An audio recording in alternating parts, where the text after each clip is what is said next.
Podcast. Welcome to Real Estate Entrepreneurs Podcast. Today, we have someone that I was looking forward to interview because this guy actually is into a lot of things as I am, one of them being software. And it's all related to real estate. So welcome, Tyler, to the Real Estate Entrepreneurs Podcast, man. I appreciate you being here today. Hey, 100%, man. I'm glad to be on here. I appreciate you inviting me. So this podcast is about where you come from and how you got to where you are today, right? So where are you originally from? I was born in Coal Town in Pennsylvania. It's called Pottsville. Pottsville is where I'm from. Schuylkill County. So originally, and then I grew up in Central Florida there on after that. Good deal. And so you graduated high school in Central Florida, and then what happened? Yeah, so graduated high school. I grew up, I was homeschooled. So I did the whole, I think I might have graduated like when I was 15 or something like that. And then I did college for like 2 years. And out of there, I signed to join the Air Force when I was 16, and then I was able to leave when I was 17. Did that as soon as, I turned 18 in basic training. From there, went to some duty stations, did some fun stuff, and that lasted for like 8 years. So you were in the Air Force for 8 years. Yeah, so I did 6 years active and 2 years reserves. Okay, well, thank you for your service. Yeah, 100%. Why did you get out after 8? So good question. So I joined the Air Force as a munition systems technician. So basically all non-conventional warfare. I maintained, the missiles, bombs, small arms ammunition, all that kind of stuff, and supplied the flight line with ordnance in order to go drop, right? And so it was really fun career field, but it was very much a career field that doesn't really lead to anything outside the military. Like, you don't go build bombs for any other business besides, if you work for like Boeing or Raytheon or anything like that, and you need a degree and all that good stuff. And so I was like, I want to do something more fun, right? Because when I just joined the military, the main thing I wanted to do is I wanted to be a Navy diver. But there was some stuff that happened with my contract there, and so I ended up switching over to the Air Force, and so I switched over to a career field called SEER, which stands for Survival, Evasion, Resistance, and Escape. And so I wanted to go out, and I wanted to teach people how to, if they got captured, how to withstand that and stuff. And so during that pipeline, I ended up fracturing my back, my lower 2 vertebrae. And so that kind of kicked me out of that realm. And so after that, I switched over to the reserves and, kind of got into the cyber warfare kind of space. And so that's kind of, why I got out of active duty was primarily because, hey, I was at the end of it. And I wanted to kind of move on to some other things. And so there's a lot of stuff in between there, from the time I got out of active duty and while I was in the reserves, a lot of I don't know, I was a tech when I was in. And so running, night shifts and stuff like that, I got out in Minot, North Dakota. And so like I went from there to finding out after I got out that my wife was pregnant, and she was a senior airman at the time, and so she wasn't really making that much money. We had just bought a house, and I was like, I'm going to go pre-med. So I got out of the Air Force. I'm going to go pre-med. I'm going to do the reserve thing so I can continue having health insurance, all that good stuff. And then the military was like, well, since you're no longer in the military, like your position for your daughter's daycare is gone. And so we no longer had daycare. And in Minot, it was like $1,000 a month. And like I was already like basically going in debt $2,000 a month, more and more and more. So I was like, okay, I got to get like another job. I ended up having to quit school, which sucked because at the time I had to stop going like in person and started going online so I can watch my daughter. And then I started working at what's called the auto hobby shop on base for $8.50 an hour, which really was pretty demoralizing because all the airmen that I used to like be the supervisor of and stuff would come in, and I'd be like handing them wrenches and stuff and helping them change their oil and stuff. So it really freaking sucked. Mentally, I was like in a really bad place in 2015. I ended up starting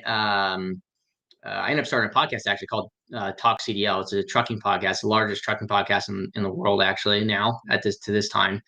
And so at that point I was like, okay, cool. This business thing kind of makes sense to me. Started kind of to dabble in a little bit, and didn't work out, didn't make anything at the time.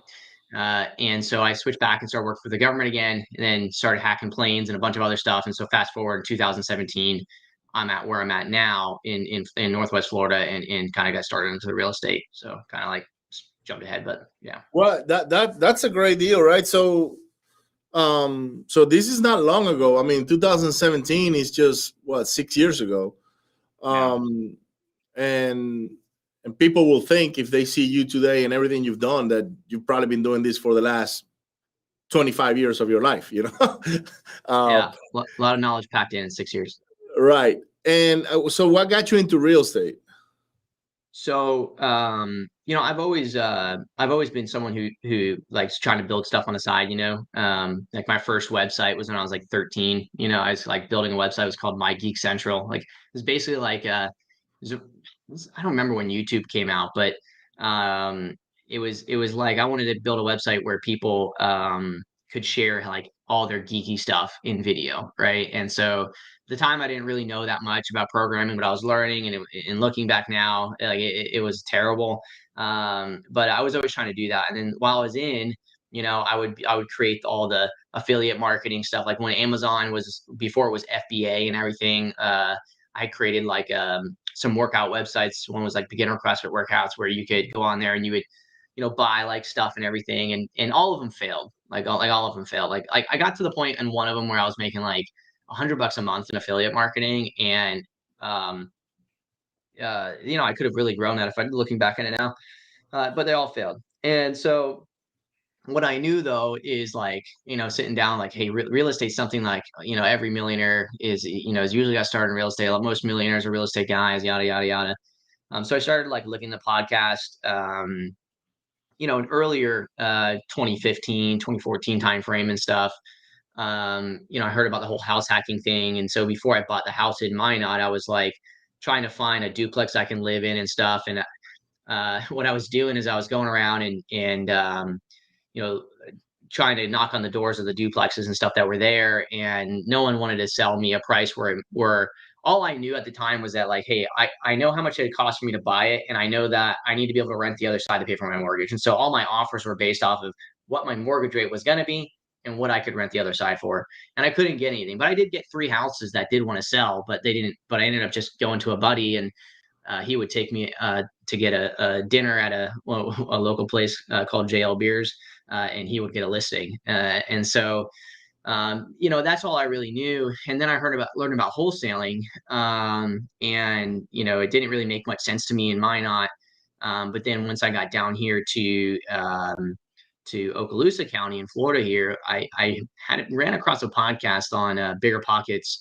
I forget what episode. I think it was like episode 40 or 50 something. There was an individual there, Ariana Chris Lemire, good friends now, but they said they were doing this wholesaling thing. They had done like, I think it was like 27 properties at the time or something, and they were here in Okaloosa County. I was like, holy shit, that's where I'm at.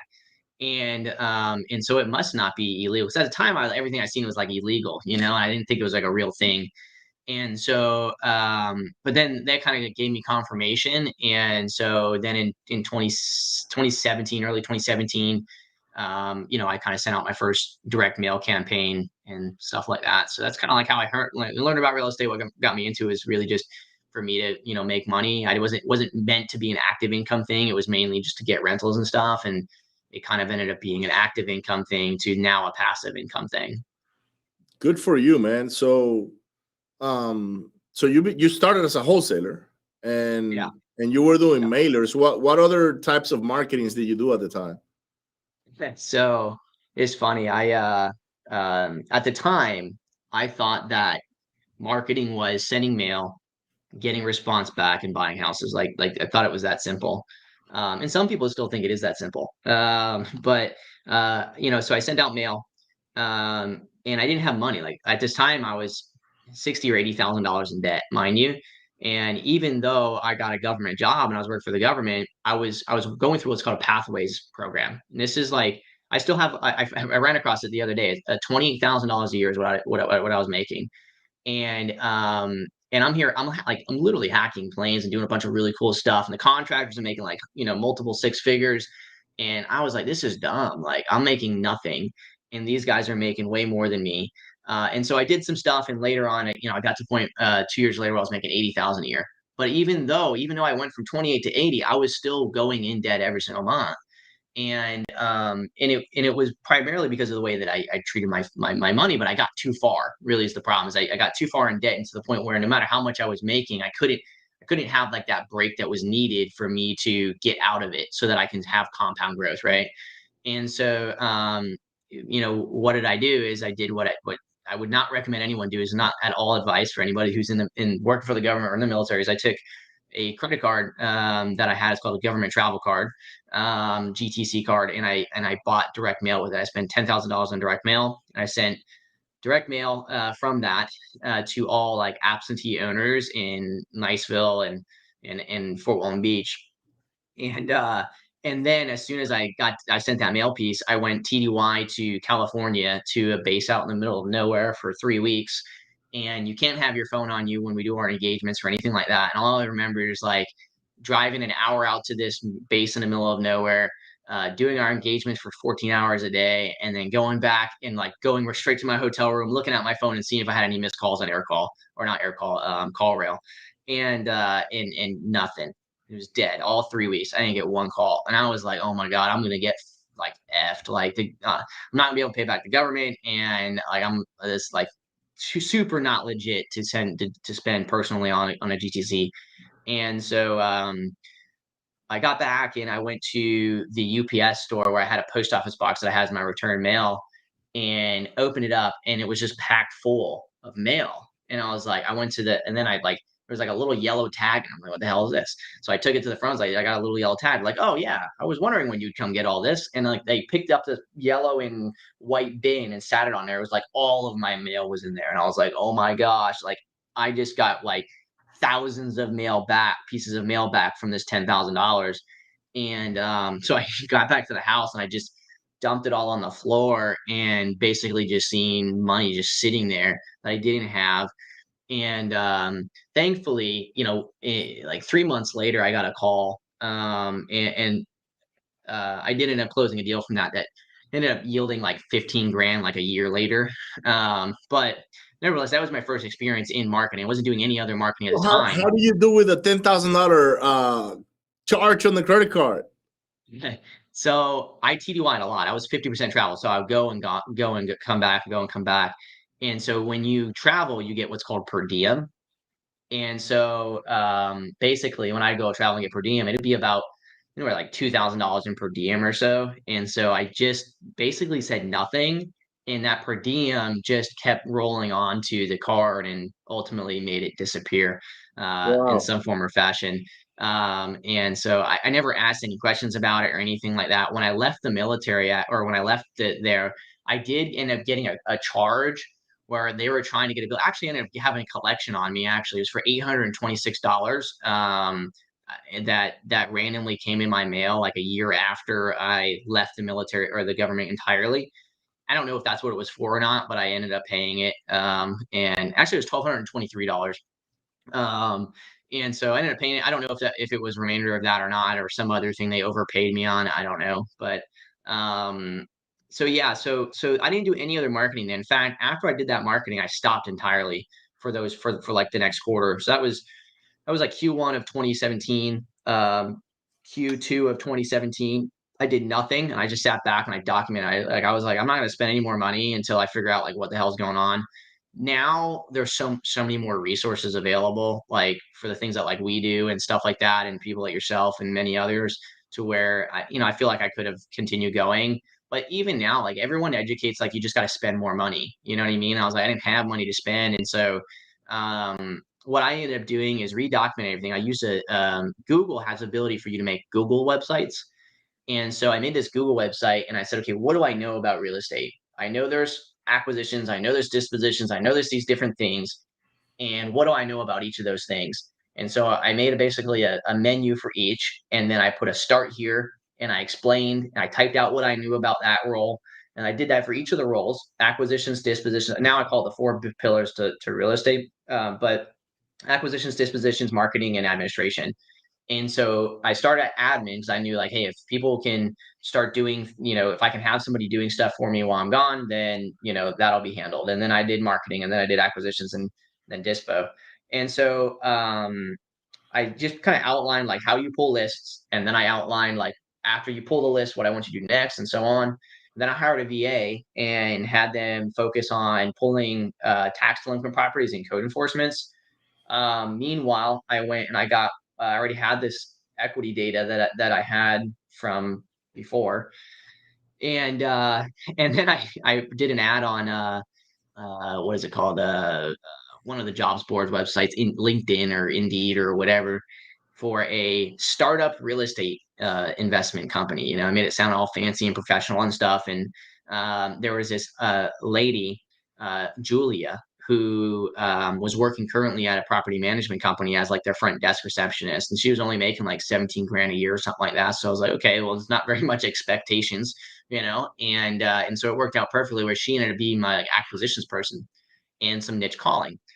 And so for those 90 days, basically, I kind of set up the wheelhouse, the systems and the processes, and I learned what was wrong with the data, uh, and I fixed it, which we can talk about later. But then we turn it back on, and in that next quarter, we did 350 grand, and I had quit my job, my W-2 job, and from there, it kind of just continued snowballing.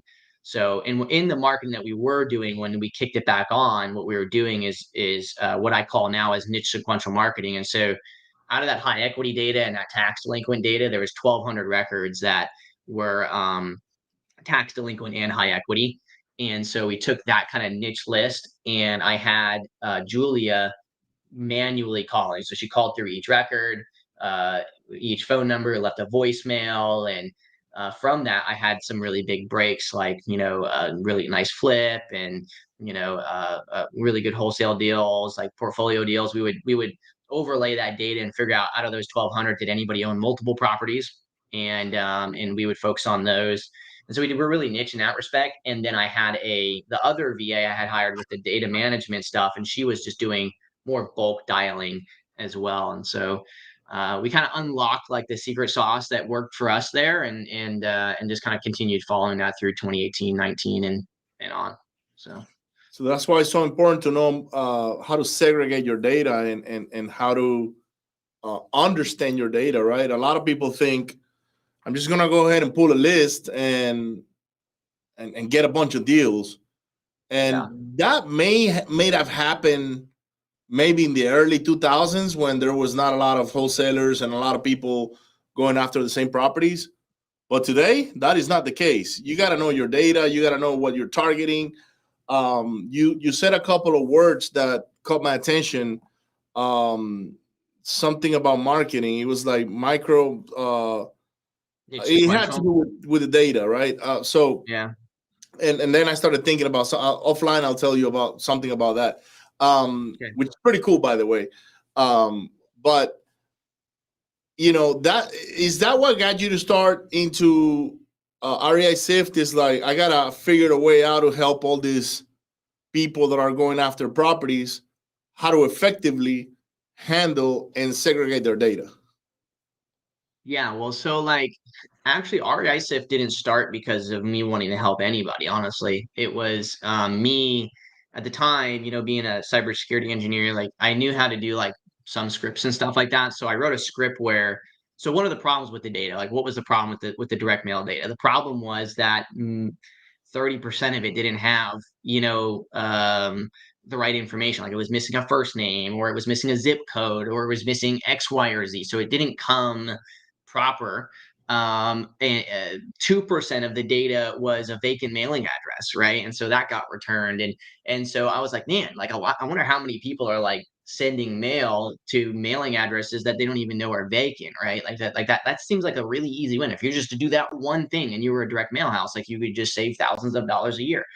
And so I wrote some scripts to just upload a CSV file to, and it would break it apart into companies, trusts, clean data, and incomplete data. And then so we take just the clean data and we would skip trace that and send mail just to that, because we knew like, hey, that had a full first name, it had a full last name, it wasn't an LLC or anything like that. And so we would, but we learned not to get rid of the trust and LLC data, because it's like some of the best data to focus on, right?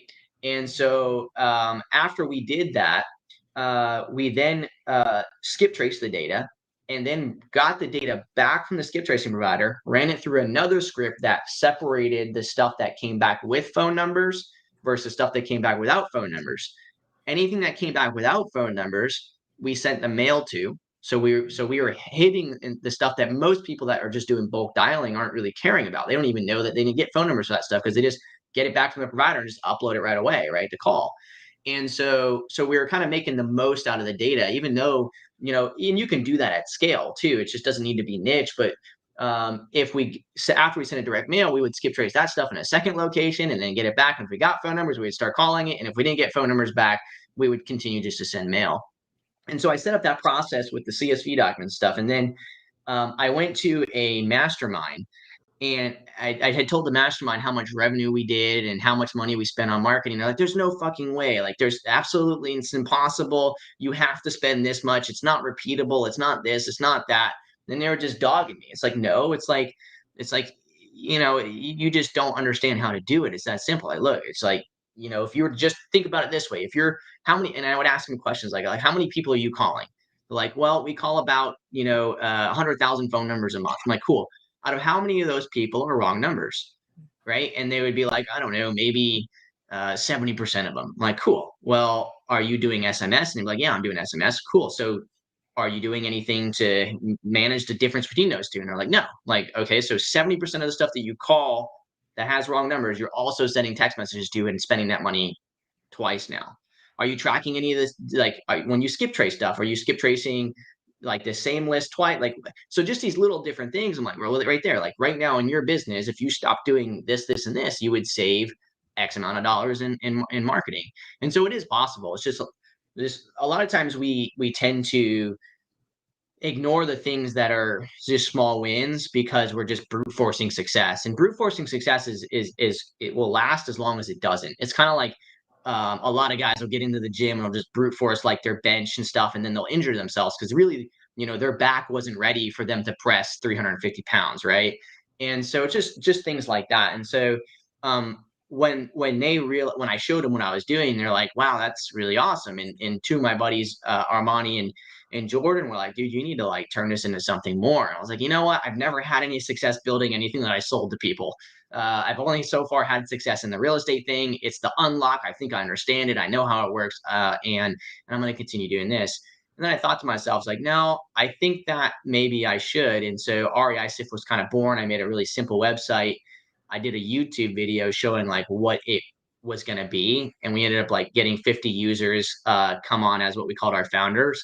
And then you know, we continue building product, and slowly but surely it kind of like, after we got a certain amount of users, it was more like, okay, now this is kind of like becoming their thing, not really my thing no more. I just kind of have to be the person that says, hey, I know what you need, I know what you want, right? But I also know what you need, and I have to now turn it into where I'm educating you on the things that you need so that you can understand. Like, I understand that you want chocolate, right? But really right now you got cancer and you got food poisoning and I don't know, whatever else kind of freaking sickness you got it all right now. And so I'm going to feed you the broccoli because I need you to get better.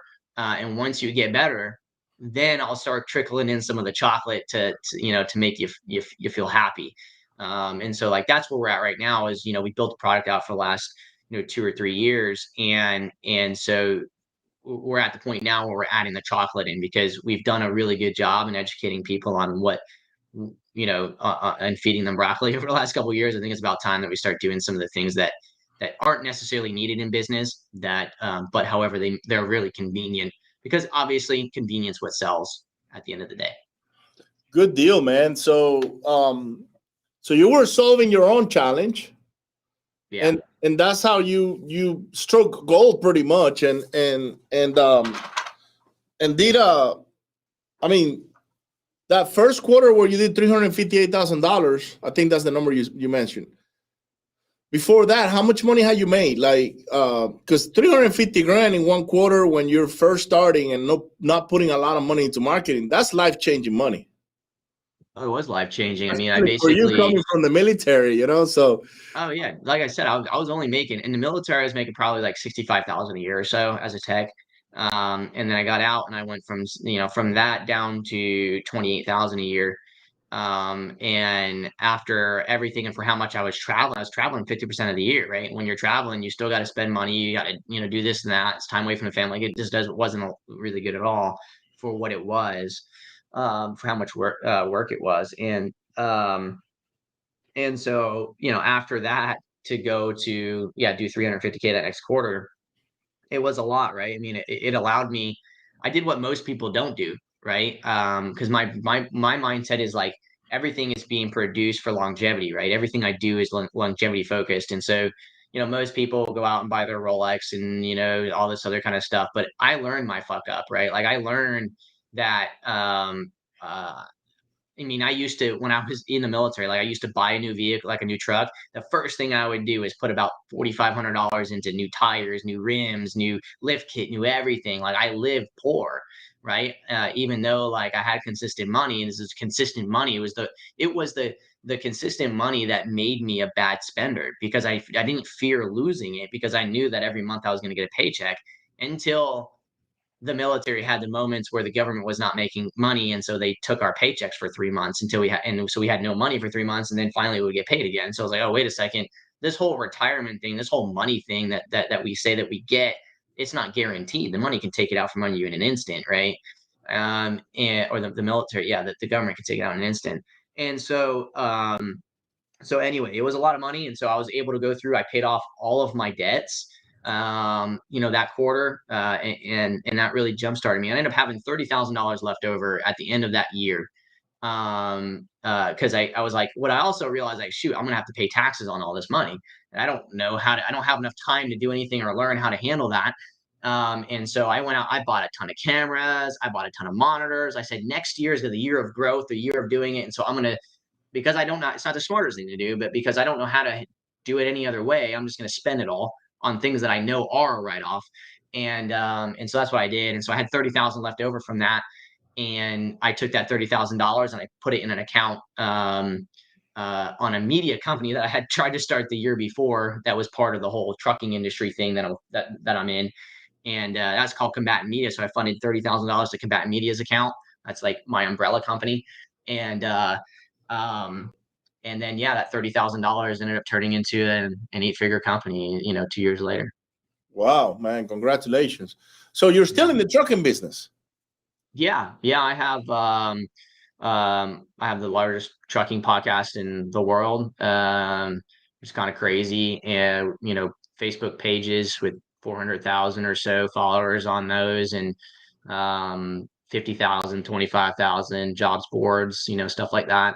Um, and so I have a recruiting agency in trucking, which essentially is like a staffing agency. So we produce that, and we bring in thousands of jobs a month on that, and so of applicants, and so that's kind of like my passion project right now, if you'd say, is turning that into. So at the time there was another company coming up, called CDL Life, and they've done fantastic in growing their business. It was kind of like Talk CDL Life. We're kind of like growing, and I had started that with my dad, and him and I butt heads pretty heavily, in decision makings there and stuff. And so I kind of like stepped to the wayside a little bit, let him kind of continue to do his thing, and CDL Life kind of continue doing their thing. And now they have like a jobs board and their own software product and app for truckers and stuff. And so that's kind of like my focus right now is obviously continuing to grow REISIFT, but also moving directions and creating our jobs board there, and turning that into a SaaS product in the trucking space, which would be super awesome. Wow, man, that's good.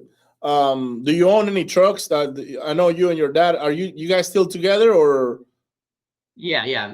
My dad and I, we're still good. He's basically now on the like the recruiting company side. He's like the main person who teaches like new recruiters and stuff. Like, so he teaches all that because he's been recruiting. That's what he grew up doing when I was a kid, right?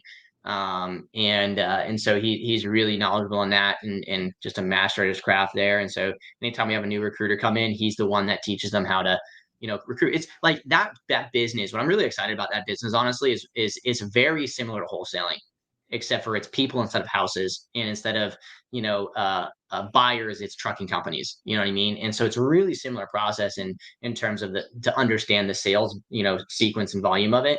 And so here pretty soon, probably sometime mid this year, I'll be releasing like some programs in that and teaching people how to do that, because it's a lot easier to make 5 to 15 grand a month in that business than it is in a real estate business, and it takes way less money. So it's really good for those that are like, I just need stuff now. It's good catalyst in the business, just like wholesaling is for a lot of people. So but I don't do trucks, because there's a lot of like the trucking automation stuff that's out there where you buy the truck and do that kind of stuff. I'm not in any of that kind of stuff. Yeah, I thought about, you're on the employment side. I'm on the employment side. Yeah, more so because it's, I drove trucks, right? My dad was obviously he got into recruiting by being a driver first and stuff, and I just, I don't want to maintain necessarily the trucks themselves, especially right now. It's really hard to get, access to trucks, to components and all those things, and loads and freight right now is pretty scarce in general. Most trucking companies we work with, we work with, the largest trucking companies in the US, and I mean, all of them right now are just the biggest truck shortages in general. So I do know people though that are doing in the automation space, as well as quite a few people there. I think like Nick Perry's, and he did some stuff in that. And I got a couple other buddies that do stuff in that have crushed it, but it's kind of like it just reminds me, that model kind of just reminds me of like the people that over leverage them as a wholesaling business. Like as quickly as it grows, it can really easily be affected. So I just prefer to live grow my businesses and live it in more of such a way that's like, I don't know, just easier for my brain. It's easier for my brain. Right. So let's talk about REISIFT, man. Like what is the main purpose of today for REISIFT? Like, if we can explain that in a nutshell to the people that don't know what REISIFT is. Yeah, so REISIFT is a sales and marketing CRM. So what that means is that REISIFT is the start of your sales cycle and the end of it. And where does the sales cycle start? Well, it starts in your marketing, right? It starts in knowing like who are you reaching out to, who has answered, who has not answered, and then once they do answer, what's the result, right? And so in real estate, in outbound marketing, you have and inbound marketing, you have a couple different types of dispositions that can happen. And a lot of businesses don't realize this, but when you're on call tools, you don't have property dispositions, you have phone dispositions, right? And so every phone call is a disposition that you're dispositioning the phone number. They say the wrong number or correct number is really what it boils down to. And once you get a correct number, now that correct number dispositions into something else, right? It's either interested or not interested or a DNC. Right. And so what REISIFT does is it allows you to manage that sequence and that all the different types of marketing that you're doing and the results of it, those different dispositions, so that you can continue to enhance your campaigns. Think of it like the direct to customer marketing equivalent to like Facebook ads. On Facebook ads, you can do like retargeting and do all these different things to try to figure out if somebody responded to your marketing today, that you can target them tomorrow. Well, one of the biggest mistakes a lot of companies make is that they get like people that are not interested in selling today, and they just continue calling like, oh, you're not interested today? Cool. They just continue on to the next correct number, right? Or the next wrong number on call tools. Well, why don't you send that not interested person and follow up with them in like 3 months from now? And they don't do that. And so they don't realize that in cold calling or in SMS marketing, it's all about what are you spending per event, per pickup, per dial that's attempted, what's it cost? That cost yields to a cost per correct number per result. And every correct number that you get, a certain amount of them yield a contract. And so that's like at the bottom line, like the core fundamentals of what outbound marketing is with phone numbers. And so what we've aimed to do is make it to where the people that aren't answering, you can find them so that you can decide what's the next marketing strategy I want to do. If I've already done 4, cold calling attempts, then those people aren't going to answer the phone. So I want to take anybody who wasn't a wrong number and I want to put them through an SMS campaign or vice versa. And so it's all about moving your data through a sequential pattern to make sure that the people that aren't answering get the marketing strategy that they want to be communicated by, right? Many of us, we tend to choose our marketing strategy based off our own like hidden desires, SMS because it's cheaper, or cold calling because a VA can handle it for me, or direct mail because I don't have to do anything. And at the end of the day, that's a good recipe for um, ultimately having a half-life for your business, right? Because at some point that strategy is going to end up having hiccups, and so you really need to do multiple different strategies and move the data through a sequential pattern to be able to work through that data. And then that's where Facebook marketing comes in later, and SEO and stuff, to kind of put a blanket over it all.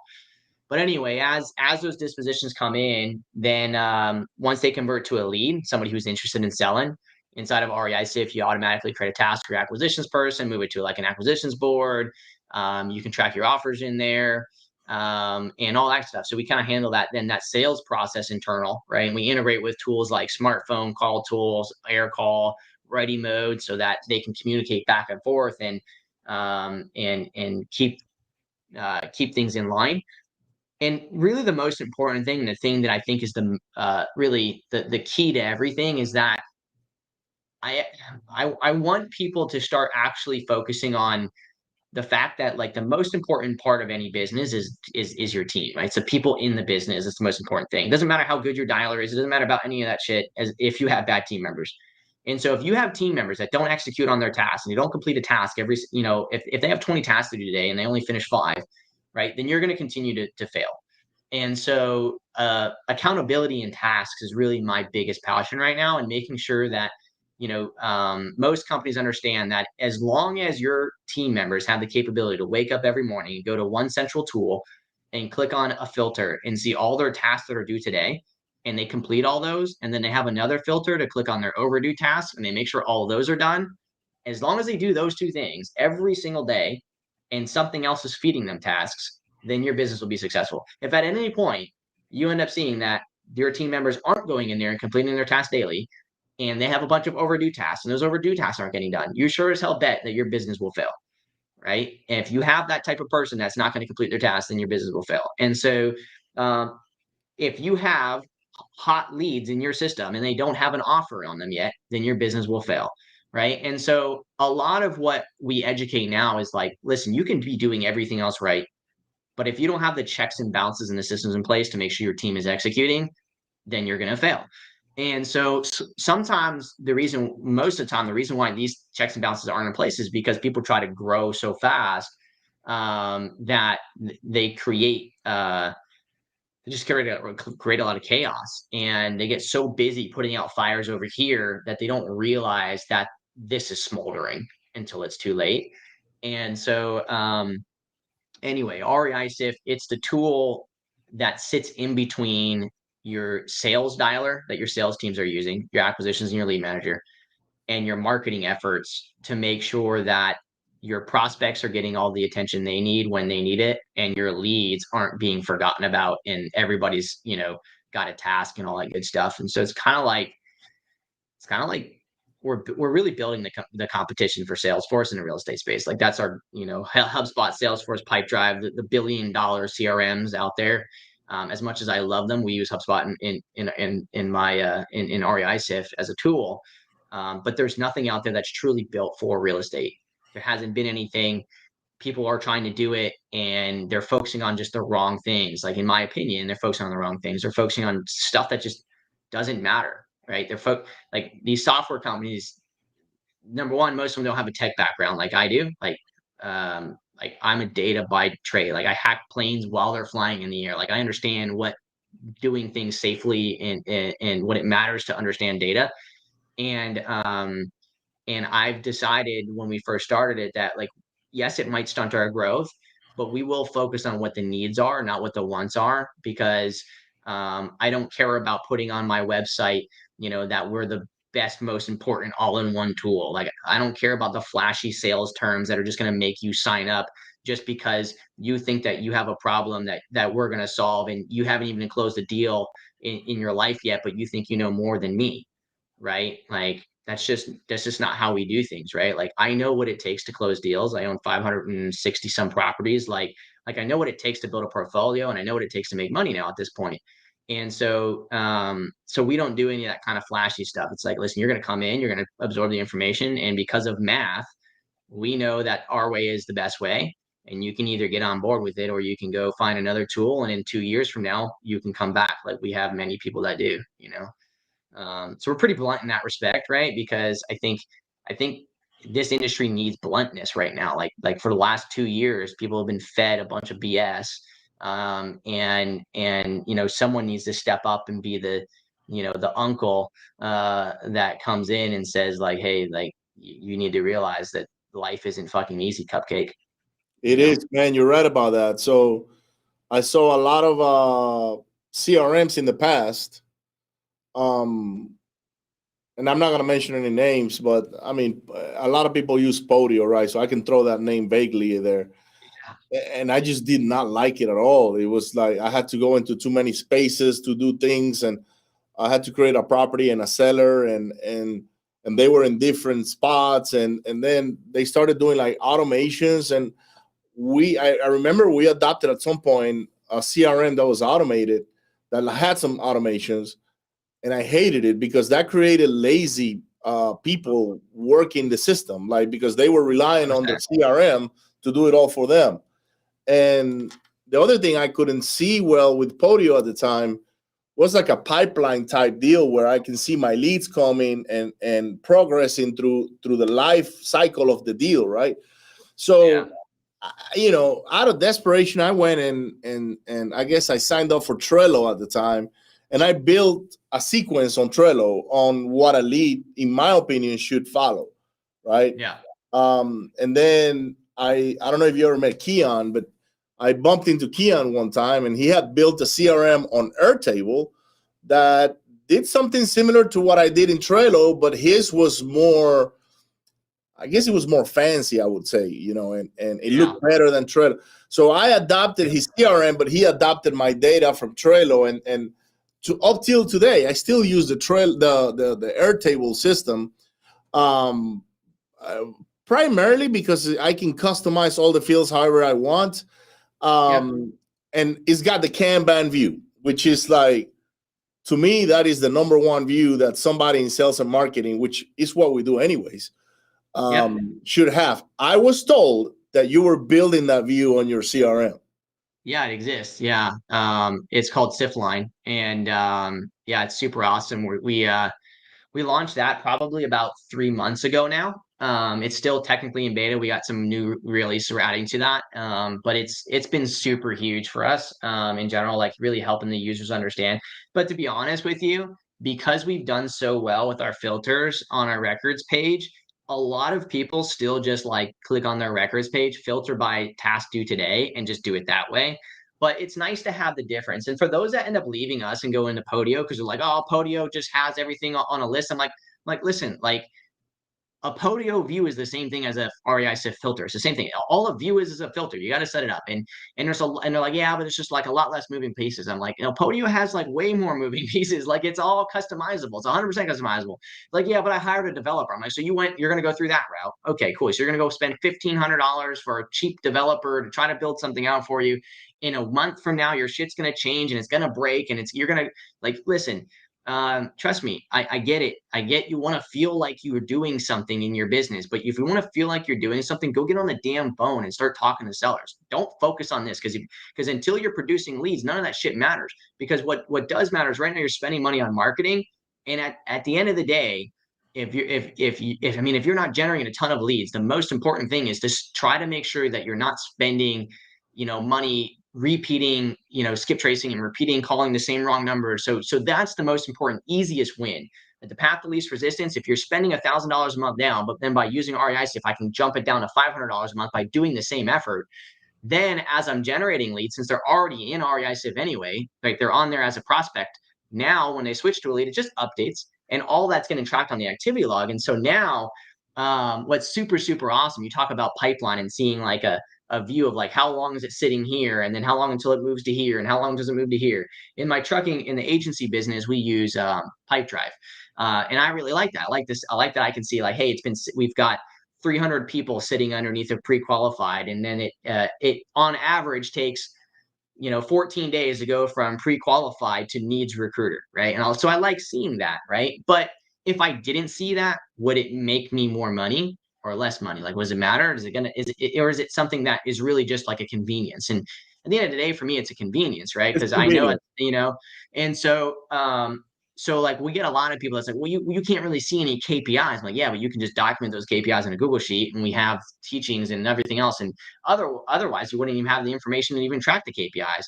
And so what we have the capability to do now, because we can see all the marketing efforts, and now we can see when people make offers, if they actually use the feature, right? You can make an offer in REISIF, and if it goes from offer accepted to offer under contract, once it goes to under contract, it switches to a deal.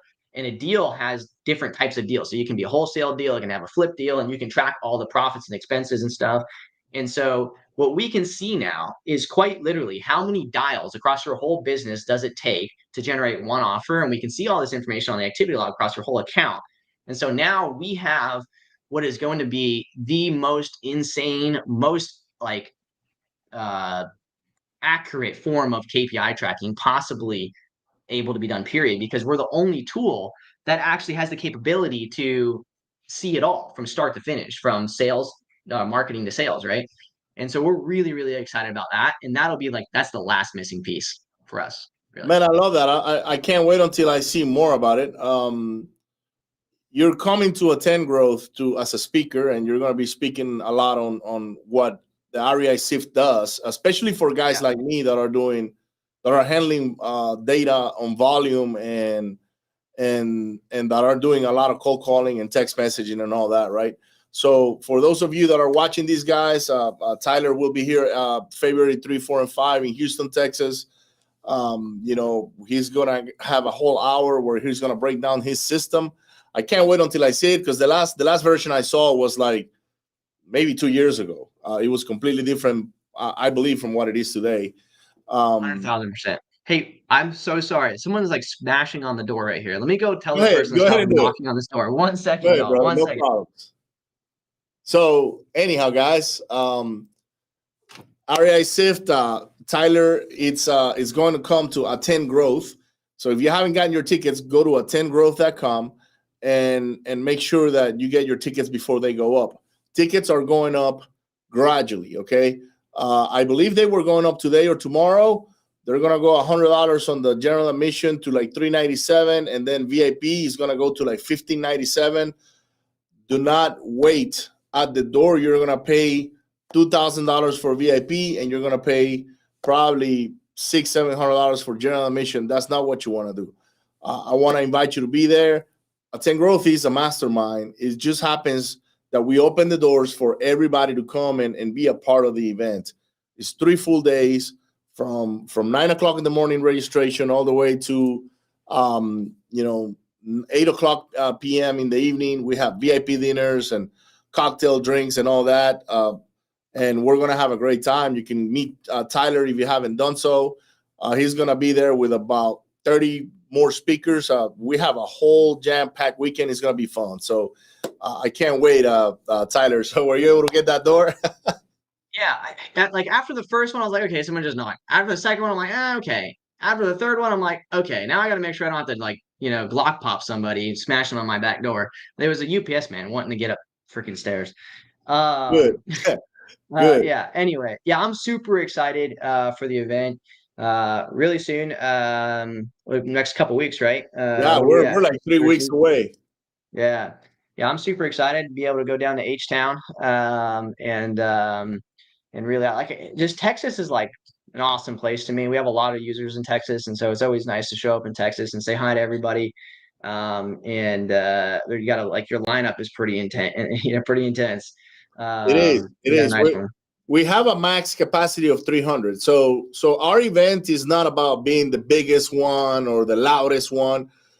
It's really about the quality of the people that are attending, right? From the speaker lineup all the way, we got some special guests that are coming over, and then the attendees of the event itself, they tend to be guys that are already operating. We don't attract necessarily a lot of newbies. We attract guys that are doing a few deals a month, maybe a couple of deals, or they broke from being a newbie into now having some experience, and they're looking to see how they can, do more in the real estate space. Like, how can I grow my wholesaling business, or how can I get into multifamily or commercial, or knowing the tricks from the guy that does creative financing or learns the fix and flips. And I don't have a big coaching program that I push. I don't. I'm not gonna go there and try to sell a $50,000 coaching program the whole weekend. This is not gonna be a pitch fest.